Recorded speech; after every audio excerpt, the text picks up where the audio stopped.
Bismillahirrahmanirrahim. Assalamualaikum warahmatullahi wabarakatuh. Innal hamdalillah nahmaduhu wa nasta'inuhu wa nastaghfiruh wa na'udzu billahi min syururi anfusina wa min sayyiati a'malina may yahdihillahu fala mudilla lahu wa may yudlil fala hadiyalah. Asyhadu an la ilaha illallah wa asyhadu anna Muhammadan 'abduhu wa rasuluh la nabiyya ba'dah. Alhamdulillah, pada pertemuan ke 13 atau 14 ini ya, kita masuk ke materi qawaidul fiqhiyah. Qawaid itu artinya jamak dari qaidah. Jadi qawaid artinya kaidah-kaidah, al-fiqhiyah yaitu fikih. Kemudian kita masuk ke kaidah pertama tentang al-umuru bimaqasidiha. Setiap perbuatan itu bersama dengan tujuan atau niatnya. Misal, seseorang berwudu, itu harus niat. Apakah dia berwudu, apakah dia mandi wajib, sholat, puasa, tergantung dengan niatnya.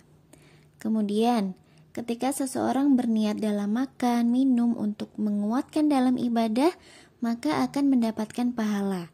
Tapi jika tidak diniati, tidak akan mendapat pahala. Dan landasan dari kaidah pertama ini yaitu hadis Rasulullah SAW tentang niat. Innamal a'malu binniyati wa innamal likulli imri'in ma nawa. Kita masuk ke cabangnya ya.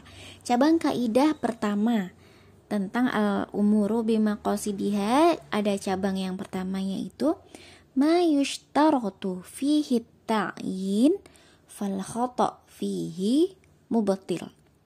Jika menyatakan sesuatu itu menjadi syarat, maka jika salah, hukumnya batal. Contoh, salah sholat zuhur ke asar dan sebaliknya. Maka ketika ia melakukan sholat zuhur, niatnya sholat asar, maka jadi tidak sah sholatnya. Karena disyaratkan ada waktu-waktu tertentu untuk sholat. Kalau dia sholat zuhur di waktunya asar, maka tidak sah. Sholat asar di waktunya zuhur, maka tidak sah. Contoh kedua, salah dalam niat puasa Arafah ke puasa Asyura dan sebaliknya. Kemudian, cabang selanjutnya, ma yushtaratu ta'arud lahu jumlah wa la yushtaratu ta'yinuhu tafsilan idza ayyanahu wa akhta'a dharra. Jika syaratnya hanya menentukan secara global, tidak disyaratkan ta'yinnya atau rinciannya, maka ketika seseorang menyatakan dan ia salah, maka itu menjadi mudarat. Contohnya, niat menjadi makmumnya Zaid, tapi ternyata yang jadi imam itu Umar. Maka jamaahnya tidak sah, karena ia telah menghilangkan niat makmum ke Umar dengan niat jadi Zaid, padahal harusnya Umar. Maka ketika ternyata ia menjadi makmum dari Umar, dia maka tidak berniat menjadi makmumnya Zaid. Dan dalam berjamaah tidak disyaratkan menyatakan siapa imamnya, tapi hanya disyaratkan untuk niat berjamaah, bukan yang lain. Kemudian, ma la yushtaratu ta'arrud lahu jumlah wala tafsila idza ayyanahu wa akhta'a lam yadurru. Jika tidak disyaratkan menentukan secara umum dan tidak secara rinci, jadi tidak ada syarat syariatnya itu untuk merincinya, maka ketika seseorang menyatakannya dan ia salah, itu tidak menjadi mudarat. Contoh, salah menyebut tempat sholat dalam niat. Maka ketika seseorang niat sholat zuhur di Mesir, tapi ternyata dia di Mekah, sholatnya tidak batal. Karena sholat itu tidak ada ta'yin untuk menyatakan tempat. Kemudian contoh lainnya, salah dalam menyatakan masa sholat. Ketika seseorang niat melaksanakan sholat asar pada hari Kamis, tapi ternyata itu di hari Jumat, maka sholatnya tidak batal. Jadi tidak ada syariat untuk merincikan kapan harinya, tidak ada. Maka ketika disebutkan dalam niat dan salah, tidak menjadi batal. Selanjutnya, maqasidul lafzi ala niyatil lafid. Jadi maksud lafad itu tergantung orang yang melafatkannya. Contoh, seseorang punya istri namanya tolik. Tolik itu bahasa Indonesianya yang dicerai. Atau punya budak namanya hurroh, yang merdeka artinya. Maka ketika ia memanggil istrinya, ya tolik, hai perempuan yang dicerai, atau ya hurroh, hai budak yang merdeka, jika ketika dia memanggil bertujuan untuk mentolak istrinya atau memerdekakan budaknya, maka terjadilah. Tapi kalau hanya untuk memanggil saja dan tidak berniat untuk itu, maka tidak menjadi apa-apa. Kemudian, jika seseorang mengulang-ulang lafaz tolak sebanyak 3 kali untuk mentolak istrinya dengan tidak ada huruf atofnya, maka jika ia bertujuan mengulang lafaz itu dengan memulai dari awal, maka jatuhnya talak ketiga. Tapi kalau hanya mentaukidkannya atau menegaskan, maka talaknya hanya dihitung 1, jadi tergantung niatnya. Masuk ke kaidah kedua, al-yaqin la yuzalu bisyak. Ya, keyakinan itu tidak akan hilang oleh keraguan. Ini landasan kaidahnya ya.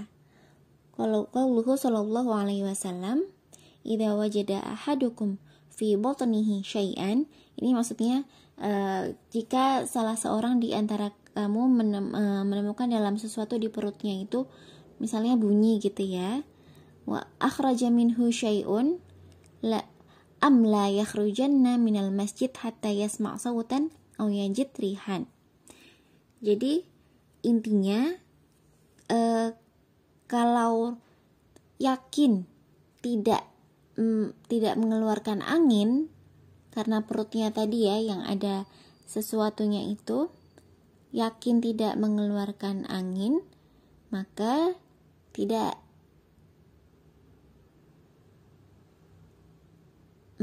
apa-apa. Jadi keraguan itu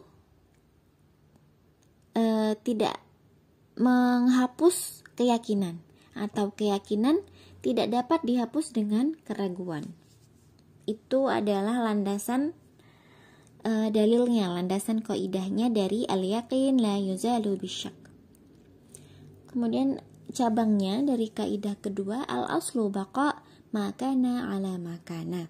Asalnya itu tetap atas sesuatu. Asalnya itu tetapnya sesuatu atas sesuatu. Al-aslu baqa makana ala makana. Asalnya itu tetapnya sesuatu atas sesuatu. Contohnya, karena kalau tanpa contoh kita agak ngambang ya, jadi kita masuk ke contoh langsung. Barang siapa yang makan sahur di akhir malam dan ragu-ragu telah muncul fajar, maka sah puasanya. Karena yang diragukan adalah muncul fajarnya dan dia yakin belum. Karena sesungguhnya asalnya masih tetap malam. Barang siapa yang berbuka puasa di akhir siang dengan tanpa ijtihad dan dia ragu-ragu pada terbenamnya matahari, maka batal puasanya karena sesungguhnya asalnya adalah masih siang. Kemudian al-aslu bara'atud dhimmah. Asalnya itu lepasnya tanggungan atau tanggung jawab. Contoh, seseorang diminta untuk melakukan sumpah, kemudian dia tidak mau melakukannya, maka dia tidaklah dihukum karena ketidakmauannya itu. Karena asalnya tidak ada tanggung jawab atas dirinya. Kemudian contoh kedua, jika seseorang berkata, saya berikan kitab padamu agar kamu memberikan pengganti kitab yang lain.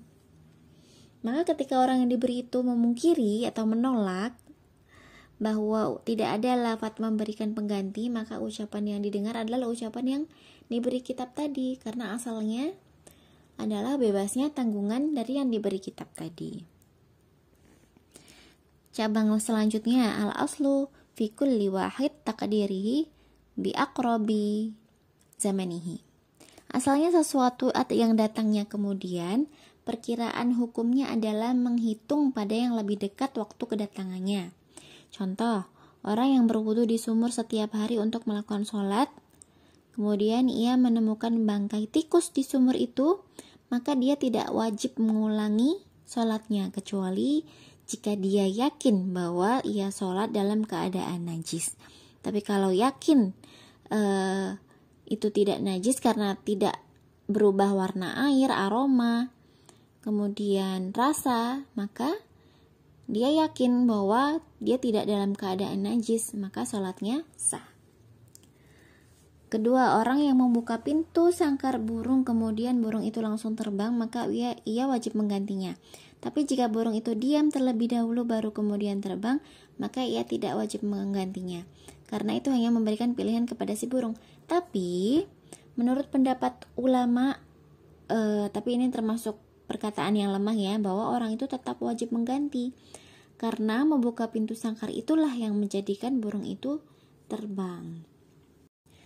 Ini dalam surat Al-Baqarah ya, landasannya, dalilnya, yuridullahu bikumul yusra wala yuridu bikumul usra. Allah menghendaki kemudahan bagimu dan tidak menghendaki kesukaran bagimu. Nah, ini adalah rangkumannya, yaitu tentang al-umur bimaqasidiha, artinya urusan tergantung kepada maksudnya. Terus al-yakin la yazalu bisyak, keyakinan tidak dapat dihapus dengan keraguan. Landasan kaidahnya atau dalil dari al-umur bimaqasidiha itu pada surat Ali Imran. Kemudian al-yakin la yazal bisyak itu hadis sahih riwayat Muslim yang tadi sudah dicantumkan. Kemudian kaidah yang termasuk dalam kaidah al-umur bimaqasidiha itu ya sudah tercantum, maqasidul lafzi ala niyatil lafid, al-yaqin la yuzalu bisyak, al-aslu baqa makana ala makana. Berikut ada soal terstrukturnya, silahkan dikerjakan nomor 1 sampai 3, ditulis tangan, kemudian difoto kirim ke email biasanya di ufik.stikesurga@gmail.com. Demikian untuk penjelasan pertemuan kali ini. Kaidah ini masih ada lanjutannya, insya Allah akan kita lanjutkan pada pertemuan berikutnya. Barakallahu fikum. Alhamdulillahirabbil alamin. Astaghfirullahu li wa lakum. Subhanakallahumma wa bihamdika asyhadu an la ilaha illa anta astaghfiruka wa atubu ilaik. Wassalamualaikum warahmatullahi wabarakatuh.